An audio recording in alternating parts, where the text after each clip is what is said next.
Sinema Radyo. Əziz dinləyicilər, Dost Sinema rubrikasına keçid aldıq və bugün qonağımız Sükut İçində Addımlar sənədli filminin rejissoru, çox istedadlı Fariz Əhmədovdur. Fariz müəllim, xoş gəldiniz. Təşəkkür edirəm dəvətiniz üçün. Xoş gününüz olsun. Fariz müəllim, Sükut İçində addımlamaq necədir? Sükut içində addımlamaq qorxuludur, təhlükəlidir. Bu yüzdən yəqin ki, daha çox səs içində addımlamağı dinləyicilərimizə də, tamaşaçılarımıza da arzu edirəm. Fariz müəllim, gəlin lap əvvəldən başlayaq. Bu ideya hardan yarandı? Niyə məhz bu xanımları çəkmək qərarına gəldiniz? Ümumiyyətlə, Vətən müharibəsindən, 44 günlük Vətən müharibəsindən sonra bir çox yaradıcı şəxslərin, eyni zamanda onların içində mənim də daxil olmaqla daha çox fəaliyyətimiz Qarabağla, Vətən müharibəsi ilə bağlıdır və biz Qarabağda Orman Əliyevin Borc adlı tam metrajlı bədii filminin çəkilişləri zamanı mən belə bir informasiya rastlaşdım ki, artıq mina təmizləmə işlərinə xanımlar da cəlb olunub. Onlar artıq kursu bitirirlər, onları ilk dəfə əraziyə gətirmişdilər, göstərirdilər ki, bizim kişi mina axtaranlar necə işləyir. Və təsadüf nəticəsində mən də bu prosesi qıraqdan izləyirdim. Bizim çəkiliş meydançasına yaxın olduğu üçün mən növbəti çəkiliş meydançasının hazırlığını görürdüm və onlar təsadüfən orada rastlaşdıq. Və bu mənim üçün çox belə maraqlı gəldi ki, eyni zamanda yəni bu çətin, məsuliyyətli işlə bizim xanımlar da məşğul olacaq. Və bu yöndə artıq başladıq araşdırmalar aparmağa və bir neçə aydan sonra mən ilkin olaraq qəhrəmanları daha yaxından tanımaq üçün, mövzunun içinə daha yaxından girmək üçün kiçik bir çəkiliş qrupu ilə artıq fəaliyyətdə olan xanımların yanına gəldim. Onlarla tanış olduq, onların bir həftəlik izlədik və qərara verdik ki, bu mövzuda bir sənədli film edək. Elə bu ərəfədə də Azərbaycan Respublikası Kino Agentliyi film istehsalına dəstək layihəsini elan eləmişdi və biz də əlbəttə ki, ssenarini, sinopsisimizi təqdim etdik və qalib layihələrdən biri olaraq artıq belə deyək, maliyyə dəstəyi olaraq Bakı Media Mərkəzində bu filmin istehsalına başladıq. 4 aydan artıq müddətdə biz müxtəlif həm işğaldan azad olunmuş ərazilərdə, xüsusən Ağdamda və eyni zamanda Bakı, Tərtər və digər regionlarda qəhrəmanlarımızı izləməklə məşğul olduq. Daha sonra isə elə prosesin içində filmin post-production layihəsinə dəstək qazandıq. Polşa Kino İnstitutundan, Polşa televiziyasından və bizim tərəfdaşımız Drigas filmlə filmin demək olar ki, montajının təkmilləşdirilməsini, rəng işlərini, səs, mastering, mixing işlərini Varşava şəhərində tamamladıq. Və belə deyək, ümumiyyətlə bu sahənin içinə daxil olana qədər əlbəttə iş təhlükəlidir, iş ağırdır və səbir tələb eləyir insandan. İlk növbədə mövzu olaraq məni maraqlandıran ondan ibarət idi ki, bu qadınları bura gətirən nədir? Çünki 50-yə yaxın xanım mina axtaran bu sahədə çalışır hal-hazırda. Onlar da Azərbaycan müxtəlif regionlarından, demək olar ki, Bakı şəhəri, Cənub, Şimal və sair ərazilərdən, eyni zamanda işğal altında olmuş ərazilərdə doğulmuş, böyümüş xanımlar da bunun içində var. Və müxtəlif təhsilli, ali təhsilli, orta təhsilli bizim qəhrəmanlarımızdan biri Bakıda jurnalistika fakültəsini qurtarıb müəyyən müddət media qurumlarıyla əməkdaşlıq etdikdən sonra qərara gəlib ki, gedib bu işlə məşğul olacaq. Və eyni zamanda da onların ailə həyatı, şəxsi həyatları da bizim üçün paralel maraqlı idi. Çünki gender bərabərliyi bu sahədə də artıq təəssüf ki, öz sözünü deməkdədir. Çünki bildiyiniz kimi bizim işğalda azad olmuş ərazilər mina və belə deyək, müxtəlif sursatlarla çirkləndirilib və bunların təmizlənməsinə çox uzun bir müddət sərf olunacaq və təəssüf ki, ölkəmiz biz hər ay bir neçə aydan bir, ildə bir neçə dəfə eşidirik ki, bizim mülki vətəndaşlarımız bu mina qurbanlarına çevrilirlər. Və əlbəttə ki, işin özü də bildiyiniz kimi bu sahədə hər hansı bir plan yoxdur, hər hansı bir metraj yoxdur ki, sən gündə hansı, nə qədər ərazini təmizləməlisən. Və biz onu izlədikdə də görürdük ki, bəzən bizim qəhrəmanlarımız gün ərzində 1 metrdən artıq ərazini gedə bilmirdilər. Çünki metal qırıntıları, sursat qalıqları, eyni zamanda minalar. Yəni əlbəttə elə həftələr olurdu ki, biz mina tapılmasının şahidi olmasaq da, müxtəlif sursat tapıntılarının şahidi olsaq da, elə günlər də olurdu ki, bəzən bir neçə kvadratlıq ərazidən onlarla mina döyüş sursatları aşkar olunub çıxardılırdı.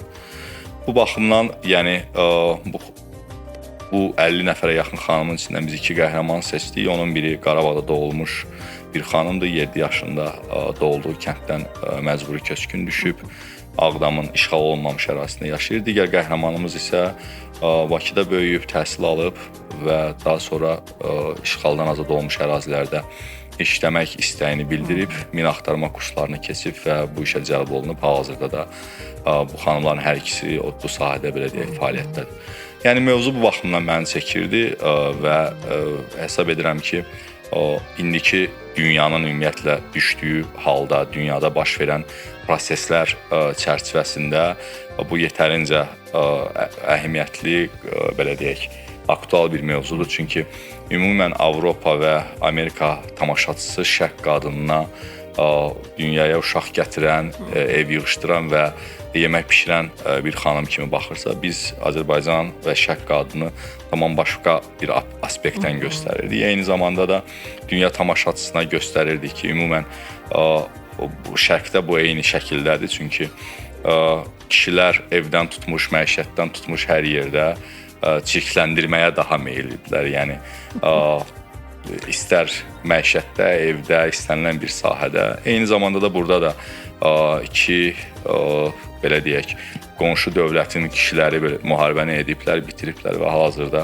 onlardan qalan belə deyək, bu zirzibili yenə də qadınlar yığışdırmaq məcburiyyətindədirlər. Eyni zamanda kişilərlə paralel olaraq.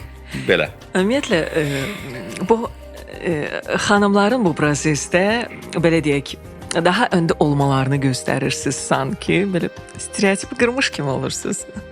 Bəli, çünki mina eyni zamanda biz bunu əgər simvolikləşdirsək, bu eyni zamanda gizli bir ölümdür. Çünki döyüş meydanında siz bilirsiniz ki, əks tərəfdə düşməndir və siz hansı təhlükəni gözləyirsiniz. Siz bilirsiniz ki, oradan atəş aça bilərlər, oradan daha iri çaplı silahlarla atəş aça bilərlər və sizin taleyinizi nə gözləyir. Burada isə yerin altındadır. Siz bunu tam şəkildə santı-santı keçməyənə qədər siz nə gözlədiyinizi bilmirsiniz və əlbəttə ki, bizim qəhrəmanlar da bu gizli ölümə qarşı hal-hazırda mübarizə aparırlar və belə deyək, ümumiyyətlə mina axtarmanın 10 qızıl qaydası var. Bu qızıl qaydanı qoruyaraq irəliləyirlər, o təhlükəni saxlayırlar ki, onların təmizlədiyi həmən məsafələr, həmən ərazilər, həmən santı-santı getdikləri ərazilərdə sabah bizim vətəndaşlarımız daha rahat, daha sakit şəkildə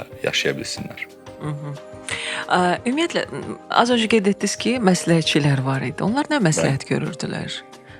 Ümumən götürdükdə mövzu üzərindən 2 nəfər mülki məsləhətçimiz var idi. Bu təşəkkür etmək istəyirəm buradan da. Bu Fərhad Əmirbəyov idi, Ellada xanım idi. Eyni zamanda bu qadın mina axtaranların Ümid Mirzəyevin təşkilatı yönəldirdi və Ümid məndən böyük bir dəstək alaraq da bu işə girişmişdik və bu xanımların üzərində bildiyiniz kimi onların ümumiyyətlə kurslarının təşkil olunması və onların üzərində supervision işlərini də xarici mütəxəssislər aparırdılar, hansı ki, həmən insanlar yəni Kosovada və Serbiyada və digər belə deyək 10 illərlə bundan qabaq baş vermiş mina təmizləmə prosesinə cəlb olunmuş insanlar idi və gündəlik bizim çəkdiyimiz dövrdə də yəni bu insanlar hər bir mina axtaran qadının iş rejiminə, iş vaxtına nəzarət edirdi. Onların daha belə deyək, peşəkar kimi yetişməsinə tövsiyələrini verirdilər və hal-hazırda da bu xanımlar dediyimiz kimi Qarabağda bu fəaliyyətlə məşğul olurlar və əlbəttə ki, işin özünə gəldikdə isə, çətinliyinə gəldikdə isə iş rejiminin özü də qəlizdir. Çünki bu xanımlar hər gün saat 4-də qalxırlar. Tutalım, əgər baza Tərtərdə yerləşir, əgər insanlar Tərtər və yaxın ərazidə deyilsə, Bakı və digər regionlardan gəlibsə, onlar orada kampda yaşayırlar. 4-də 5-də qalxırlar və yola çıxırlar. Tərtərdən də yol 1 saata yaxın təşkil edir. Daha sonra isə onlar belə deyək, həmən iş yerində, iş rejimində artıq gün doğandan həmən gün doğduqdan sonra, işıqlı olduqdan sonra iş fəaliyyətinə başlayırlar və saat 2-yə qədər də işlərini yekunlaşdırıb bazaya qayıdırlar. Bunun özü də əhəmiyyətli dərəcədə maraqlı idi, çünki həmən yol, həm Qarabağa getmə, həm təmizləmə prosesi, həm geri dönmə və dediyimiz kimi eyni zamanda niyə sükut içində addımlar, mina axtaran xanımların tam şəkildə fokuslanması üçün ərazidə ilk növbədə mobil telefonlar yığılır, ikinci növbədə təhlükəsizlik ara məsafələri saxlanılır və yəni bunların arasında heç bir kontakt yoxdur. Bəli, hər saatda verilmiş istirahət və fasilə vaxtları var və siz ancaq detektivimizin səsini və ətraf mühitdəki heyvanat aləminin belə deyək səsini eşidirsiniz və ağır qoruyucu dəbilqələr, ağır geyimlər bu xüsusən yay vaxtı daha çox dəhşətlidir, çünki isti hava 30 dərəcənin üzərindəki bir isti hava şəraitində siz həmən dəbilqədə, həmən paltarlarda işləməlisiniz və siz bir dəqiqənin içində 3-5 dəfə əyilirsiniz, qalxırsınız, detektorin verdiyi reaksiya uyğun olaraq siz yoxlamalısınız, metal qırıntısıdır və s. və axır. Yəni iş yetərincə çətin və əhəmiyyətli bir işdir. Çünki indi artıq bu filmdən sonra Qarabağda gəzəndə sən başa düşürsən ki, atdığın hər addımı təmizləyən insanlar var və onların əziyyətləri var. Bəzən saatlarla gəzəndə başa düşürsən ki, bu ərazilər hansı çətinliklə, hansı maliyyə vəsaiti hesabına təmizlənib və yenidən belə deyək də. Bir növ həm də əgər kimi götürsək, bu xanımlar eyni zamanda bu torpağı tək minadan deyil, eyni zamanda düşməndən qalan çirklərdən, çirkablardan təmizləyib bizə verirlər. Çünki dediyim kimi minadan təmizləmə prosesi santı, milli gedir. Və bunun da əlbəttə ki, ölkənin 5də 1 hissəsi işğal altında idi və bu ərazilərin təmizlənməsi, baxmayaraq ki, tutalım 2-ci Dünya müharibəsi artıq yarım əsrdən artıq bir müddətdir başa çatıb, amma işğal altında olan ərazilərdə biz bugün də eşidirik ki, hansısa qazıntı işləri aparılanda, əkin işləri aparılanda mina və sursat partlayışlarına rast gəlirik və yaxud aşkarlanır. Və əlbəttə ki, bu təhlükə bizi də gözləyir. Yəni nə qədər texnoloji inkişaf eləsə də, nə qədər maşınlar da cəlb olunsa, nə qədər heyvanlar da bu işə cəlb olunsa, amma son nəticədə yəni keyfiyyət sertifikatını insan verir. İnsan ora ayağı dəyməlidir, əli dəyməlidir və ondan sonra o artıq belə deyək də təmiz bir ərazi olaraq insanların yaşaması və istifadəsi üçün verilməlidir. Ümumi çəkiliş materialınız nə qədər oldu? Çünki adətən belə çəkilişlərdə material çox olur. Bildiyiniz kimi biz müşahidə janrı üzərində işləmişik. Tam film müşahidə üzərində qurulub. O baxımdan ən azı gündə 2 saata yaxın ən azı material çəkirdik. Üst-üstə gəldikdə bizim 40 çəkiliş günündən artıq materialımız olub. Toplamda isə 150 saata yaxın bir material idi. Və bəzən 2 kameralarımız işləyirdi bizim, bəzən 1 kameralarımız işləyirdi. Təhlükəsizlik üçün əlbəttə ki, ara məsafəsini qorumaq üçün daha çox uzun fokuslu obyektlərdən istifadə eləyirdik və belə deyək də bizim heyət də bu müddət ərzində bu mina axtaranların birinə çevrildi. Çünki biz özümüz də çəkilişdən öncəki təlimləri keçirdik, artıq şübhəli əraziləri və bir rejissor kimi əslində mən narahat edən ondan ibarətdir ki, həm də bəzən körtəbii şəkildə hardasa gəzirdinsə rahat şəkildə, indi gedəndə bir növ belə növbəti addımı atanda fikirləşirsən ki, görən burada bu təhlükə ola bilər, yoxsa bu təhlükə ola bilməz. Bu baxımdan əlbəttə ki, bunun özü də böyük bir həyat təcrübəsi verdi bizə. Belə anladım ki, həm də müşahidədir bu film və ssenari planınızın dəyişdiyi məqamlar oldu mu ki? Yəni tam olaraq nə isə dəyişdirdiniz və başqa cür təqdim etdiniz? Əlbəttə bu sənətli kinoda ümumən yəni ssenarinin özü artıq çəkiliş prosesində daha çox yaranır. Çünki siz bir şey fikirləşə bilərsiniz, sizin qəhrəmanınız isə sizi tamamilə başqa bir yönə apara bilər. Dediyim kimi siz müşahidə edirsiniz və ən çətini əlbəttə ondan ibarət idi ki, çəkiliş qrupunun böyük əksəriyyəti kişilərdən ibarət idi və bizi narahat edən məsələlərdən biri də ondan ibarət idi ki, bu qadınlar bizi nə qədər yaxın məsafəyə buraxacaqlar. Bu ən vacib əlbəttə ki, amillərdən biri idi və bu da belə taktiki və şey olaraq bir xod kimi seçdiyimizdə əsas məqsədlərdən də biri ondan ibarət idi ki, bildiyiniz kimi təsvir rejissorumuz Polşalı Mateusz Çıxnovski idi. Onun dil bariyeri olduğu üçün xanımlar daha rahat ola bilirdilər və Fox-pullerimiz Sevda xanım bu baxımdan bizə daha yaxından kömək edirdi. Çünki artıq heyəti formalaşdıranda bir xanımın belə heyətdə olması bizim üçün vacib idi. Və əlbəttə ki, bizim qəhrəmanlara təşəkkür edirəm ki, onlar bizə inandılar, bizi daha yaxın məsafəyə buraxdılar, bizi şəxsi həyatlarının içinə buraxdılar və bu da sənətli kino üçün çox vacibdir. Və prosesin içində də əlbəttə ki, hər gün nələrsə çıxırdı. Çünki sənətli kinoda belədir ki, sən qəhrəmanla deyə bilmirsən ki, belə get, belə otur, belə dur, o rahat şəkildə. Yəni birinci bir həftədən sonra onlar artıq kameranı hiss eləmirdilər, bizi özlərindən biri kimi edirdilər və onlar hətta başa düşə bilmirdilər ki, biz nə vaxt çəkirik və yaxud nə vaxt çəkmirik. Əlbəttə ki, müasir texnologiyanın inkişaf eləməsi, sıfıravoy kameranın, rəqəmsal kameraların belə deyək, bizim həyatımıza daxil olması bu baxımdan bizim üstünlüklərimizdəndir. Çünki kino lentə çəkdikdə bu uyğunluğumuz, bu rahatçılığımız ola bilməzdir. Bu baxımdan çəkilən materialın da sayı həm saat olaraq, həm yəni həcm olaraq daha çox idi və montaj prosesi də bu baxımdan daha uzun getdi. Və əlbəttə ki, struktur olaraq da montajda da bir çox şeylərdən imtina edib və yaxud epizodların yerini dəyişməklə, xətləri dəyişməklə də buna gəlib. Yəni sənətli kinoda daim belədir ki, son belə deyək, filmin son halı montajda yaranır. Bədii filmdən də bunu fərqləndirən böyük cəhətlərdən biri budur. Fariz müəllim, ümumiyyətlə az öncə qeyd etdiniz ki, xüsusi geyimlər geyinirdiniz, qoruyucu. Gözlənilməz hadisə, ola bilər hansısa təhlükələrlə üzləşdinizmi?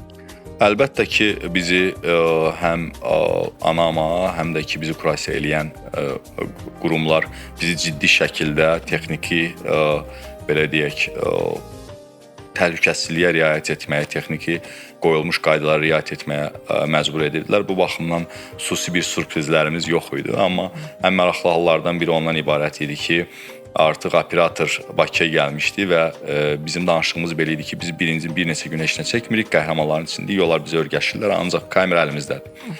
Və birinci günün sonunda əlbəttə biz artıq Mateuszla mənim 2 sənətli filmimi çəkib bundan öncə daha 2 filmin mən prodüser olmuşam Azərbaycanda hansında ki o işləyib və biz artıq ailəvi dostuq. Xatırlayıram ki, axşam saat 7 idi, Mateuszun yoldaşı mənə zəng gəldi ki, sən mənim qardaşımsan, bizim 2 övladımız var, sən yəqin ki, mənim övladlarımı atasız qoymaq istəməzsən, mən sığorta istəyirəm. Və əlbəttə ki, biz dedik ki, narahat olmayın, biz bu sığorta məsələsini həll eləyəcəyik. Çünki istənilən Avropa vətəndaşı üçün gəlib bu şokun və bu belə deyək də minalı xaosun içinə düşməyin özü də bir proses idi və bir neçə gündən sonra Mateuszun sığortası gələndən sonra bizim ANAMA əməkdaşlarının qışqırdığı bir səs var idi. Mateusz dur. O da gəlib həmişə gülə-gülə deyirdi ki, mənim 2 milyon euroluq sığortam var. Mən bu baxımdan biraz rahatam.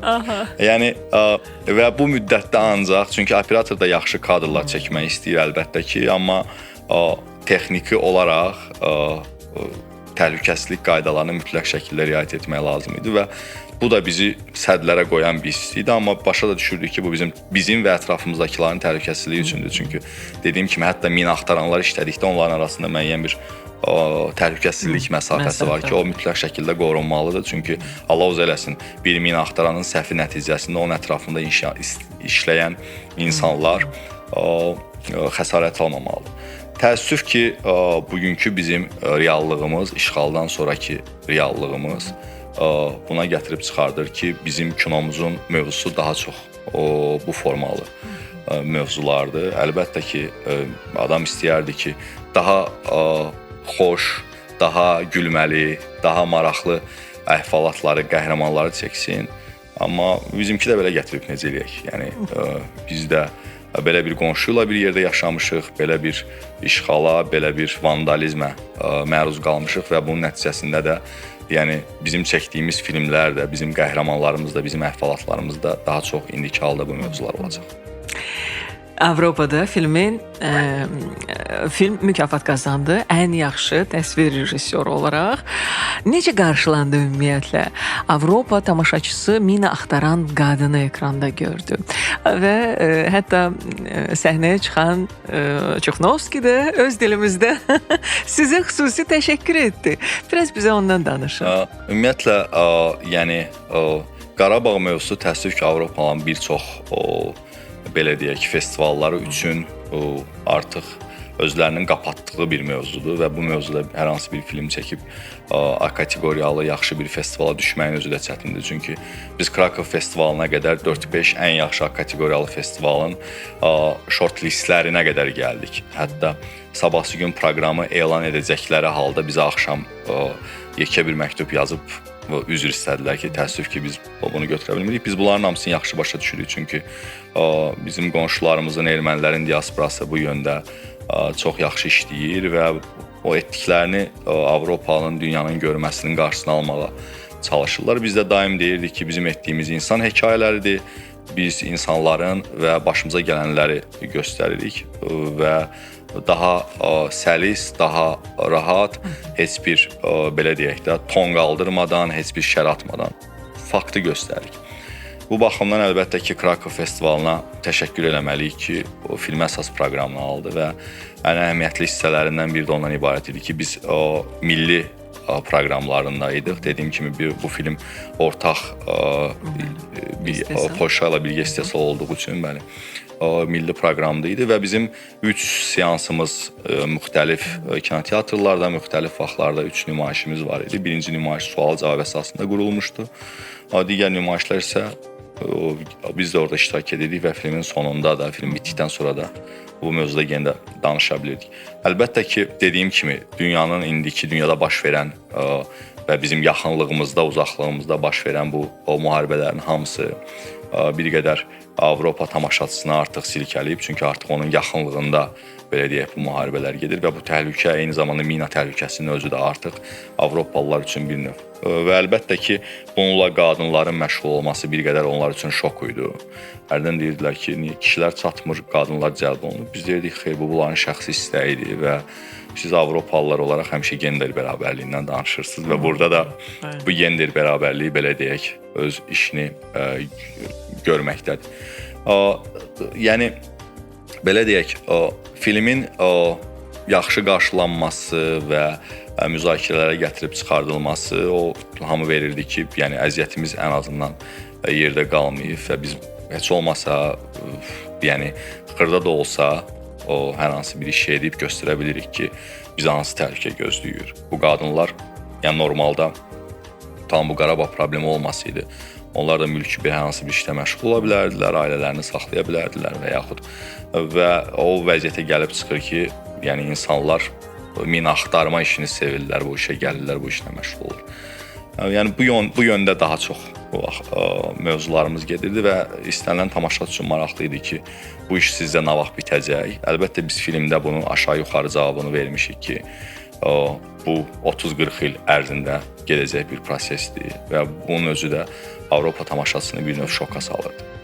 Ki, yəni baxmayaraq ki, müharibə bitib, biz artıq sülh yolunda addımlarımızı atırıq, amma bundan sonra da müəyyən istər fiziki, istər yəni istər texniki gözləntilər daha çoxdur. Yəni biz bilmirik ki, sabah bizim vətəndaşımızın, orada yaşayan insanların başına hər hansı bir nə gözləyir onları və nə gələcək. Bu baxımdan əlbəttə təhlükəlidir.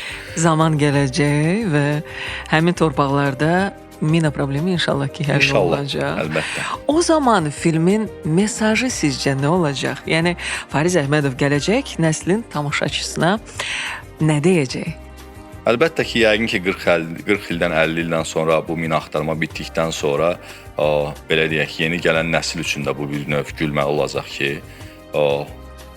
yəni bu artıq problem olmayacaq, amma bunun hamısı çəkilən bu işlərin hamısı, görülən bu işlərin hamısı ondan ibarətdir ki, yeni gələn nəsil unutmasın başımıza gələnlər. Çünki biz artıq yaxın 2 əsrin içində bu məsələ ilə bir neçə dəfə toqquşmuşuq və əlbəttə ki, biz bu ev deyil ki, evimizi sataq ki, qonşumuz pislik gedib başqa yerdə yaşayaq. Biz ermənilərlə bu regionda yaşamaq zorunduyuq, amma onların etdiklərini də nə özümüz, nə də gələcək nəslin unutmaması üçün bu işləri görürük və dövlət də bu maliyyə vəsaitini daha çox bunun üçün ayırır ki, yəni gələcək nəsil, gələcək vətəndaşlarımız anlasın ki, biz bu problemlərlə yaşamışıq, insanların böyük əksəriyyəti bu problemlərin qurbanları olublar və belə deyək də, bunlarla bir qədər belə ehtiyatla daim yaşamaq lazımdır. Həmişə güclü olmalıyıq, həmişə belə deyək, o dəmir yumruq yerində olmalıdır ki, onlar da anlamalıdır ki, bu regionun sahibi var, bu regionda güc sahibi var və bunlarla artıq əvvəlki kimi davranmaq mümkün deyil. Ən azından yəni bu gələcək nəsil üçün bu mesajı verəcək. İndi isə dediyim kimi biz bunların içindəyik və bu proseslərin içindəyik və indiki vətəndaşlar əlbəttə ki, ilk növbədə qoyulmuş mina zolaqlarına girməmək, yəni can sağlamlığını qorumağı tövsiyə edirəm. Çünki əlbəttə ki, hamı istəyir ki, öz doğulduğu torpağa, öz yaxınlarının dəfn olunduğu qəbirstanlıqlara getsin, amma orada da bizi sürprizlər gözləyir, təəssüf ki. Fariz müəllim, sizin prodüser olduğunuz Rəhqa tam metrajlı bədii filmi Azərbaycan Respublikası Kino Agentliyinin keçirdiyi müsabiqədə qalib oldu. Bu haqda nə deyə bilərsiniz? Bildiyiniz kimi, bəli, biz müsabiqədə qalib olmuşuq. Hal-hazırda ssenarinin təkmilləşdirilməsi işləri davam etməkdədir və ümid edirəm ki, növbəti ildə biz artıq bu film haqqında daha geniş, belə deyək də, danışa biləcəyik. Raqqa xüsusi xidmət orqanlarının Suriyada işidə qarşı apardığı, belə deyək, mübarizəyə həsr olunmuş bir film olacaq. Çünki bu mövzu həmişə bizim üçün maraqlı olub. Görünməyən qəhrəmanlar bizim bu qədər təhlükəsiz yaşamağımız üçün, bizim rahat evdə yatmağımız üçün bu xidmətin əməkdaşlarının xüsusi rolu var. Və bu filmdə belə deyək də onların o gördüyü böyük işlərin kiçik bir hissəsini canlandıracaq. Yeri gəlmişkən, bildiyim qədərilə görünməyən qəhrəmanlar ideyasını siz gətirmisiniz. Bəli. Necə oldu ki, bu ideya sizdə yarandı? Ümumiyyətlə, mən artıq 44 günlük vətən müharibəsinin getdiyi dövrdə Bakı Media Mərkəzinin əməkdaşları müxtəlif cəbhə xəttlərinə ezam olunmuşdular və müxtəlif xronikal kadrların çəkilişi ilə məşğul olurduq. Eyni zamanda mən də bu proseslərin içində idim və bu müharibənin, bu döyüşlərin, bu şəhid xəbərlərinin və insanların belə deyək, lap yaxınlığında müharibənin belə deyək, ön xətlərində iştirak edirdik, çəkilişlər aparırdıq. Və döndükdən sonra əlbəttə ki, ilkin olaraq birinci müddət siz bunu anlamırsınız, amma müharibənin içinə düşəndən sonra başa düşürsünüz ki, siz qaynar bir qazanın içindəsiniz və siz bilmirsiniz ki, bir saatdan sonra düşəcək hər hansı bir minamet mərmisi və yaxud açılacaq bir hansı silahdan atəş sizə dəyəcək və yaxud dəyməyəcək və paralel olaraq da artıq hərbi qulluqçular irəliləməyə gedirlər və s. və ilaxır. Döndükdən sonra mən artıq belə deyək, Tərtər istiqamətində çəkilişlərdə idim. Mənə zəng gəldi ki, çıxmaq lazımdır ərazidən, siz Azərbaycan filmə direktor təyin olmusunuz. Və o dövrdə də, işlədiyimiz dövrdə də artıq olduğumuz müddətdə hərbiçi dostlarımız var idi və bu sonraki dövründə xəbərlər alırdıq ki, tanıdığımız hərbiçilər şəhid olub və sair və ilaxır və belə qərar gəldik ki, müzakirə nəticəsində bunun bir xronikal hissəsini yaradaq və Seyranla məsləhətləşdikdən sonra bu yolun belə deyək başlanğıcına çıxdı. Onda heç Mədəniyyət Nazirliyində dəstəyi yox idi, belə ictimai televiziyanın qatqıları ilə biz bu yola çıxdıq və ilkin olaraq da birinci filmimizi də xatırlayıram ki, artilleriya qoşunlarından çəkirdik və onlar da ön cəhbədən yeni belə deyək daimi xidmət etdikləri ərazilərə qayıtmışdılar və insanlar hələ həmin müharibənin şoklarından ayılmamışdılar. Çünki yaxın adamlarını itirmişdilər, döyüş yoldaşlarını itirmişdilər. Və xatırlayıram ki, həmin müsahibələrin birinci 2-3 günündə bizim heyət sadəcə olaraq ağlamaqla məşğul olurdu. Çünki hərənin öz hekayəsi var idi, hərənin gördükləri var idi və belə deyək, bu isti-isti idi. Daha sonra əlbəttə ki, Mədəniyyət Nazirliyi dəstək oldu və biz 12 ya 13 görünməyən qəhrəman çəkdik, müxtəlif xidmət sahələrini əhatə eləyən. Daha sonra isə dediyim kimi Şuşa sənazasiyanı etdik, Hadrut sənazasiyanı etdik. Hal-hazırda daha 2 bədii film üzərində işləyirik. 20-ci ildən sonra belə deyək də bir yaradıcı adam olaraq mənim həyatım daha çox vətən müharibəsi ilə bağlıdır, daha çox Qarabağla bağlıdır və mən bundan zövq alıram və hesab edirəm ki, yəqin ki, yaxın bir neçə ildə bu mövzuda işləyəcəm. İndi etdiyim sənətli filmdə hansı ki, Arkanın post-production mərhələsində dəstək əldə edib. O filmdə əslində elə bu Sükut içində addımlar filmini çəkəndə gələn bir ideya idi. Bildiyiniz kimi Azərbaycanda Milli Amputant futbol komandası var və bu Milli Amputant futbol komandasının əksər üzvləri bizim keçmiş hərbiçilər və yaxud hərbi qulluqçulardır, hansı ki, mina nəticəsində ayaqlarını itiriblər.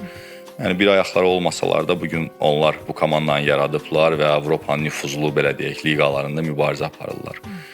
Biz də keçən il Heydər Əliyev Fondunun dəstəyi ilə bu filmin çəkilişlərini bitirmişik. Hal-hazırda montaj işlərimiz davam edir və arkadan qazandığımız post-production dəstəyi nəticəsində də hesab edirəm ki, bu filmi də biz ilin sonuna qədər tamamlayıb təhvil verəcəyik. İnşallah.